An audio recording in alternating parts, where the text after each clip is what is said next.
Halo semuanya, di depan saya ada Poco F8 Ultra dan kali ini saya akan membagikan cara menggunakan ruang kedua di perangkat ini.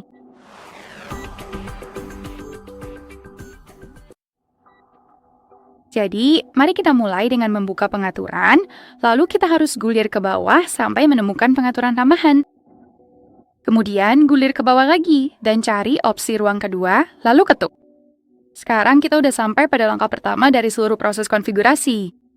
Jadi mari kita ketok aktifkan ruang kedua, dan sekarang perangkat Anda sedang membuatnya, serta beralih antara dua ruang yang berbeda.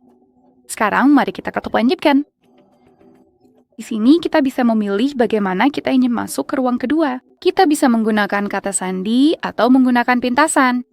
Saya akan tetap menggunakan kata sandi, jadi mari kita ketuk lanjutkan. Ketuk akhir seram.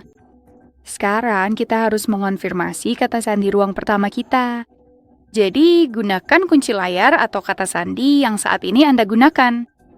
Dan sekarang kita harus mengatur kata sandi untuk ruang kedua. Dan kata sandi ini harus berbeda dari yang sebelumnya. Jadi, saya akan buat sesuatu seperti itu. Oke, sekarang kita harus menggambarnya untuk mengkonfirmasi, lalu berhenti dan konfirmasi. Kita bisa ngatur sidik jari untuk ruang kedua agar bisa beralih lebih cepat. Tapi misalnya jika Anda menggunakan jari telunjuk untuk yang pertama, untuk yang kedua Anda bisa menggunakan jari tengah atau ibu jari, atau yang lain, tapi saya akan melewatinya. Dan seperti yang Anda lihat, sekarang kita berada di ruang kedua. Jadi pada dasarnya ini adalah perangkat yang sama, namun di sini tidak ada data.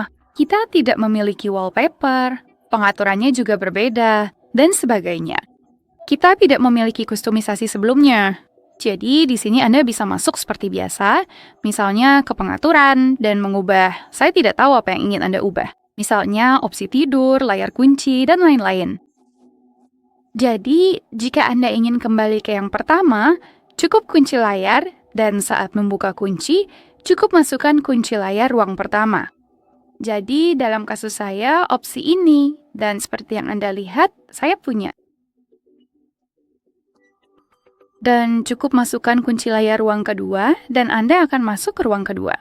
Jadi seperti itulah cara kerjanya. Baiklah, itu saja. Terima kasih banyak sudah menonton. Jangan lupa tekan tombol subscribe dan beri jempol ke atas.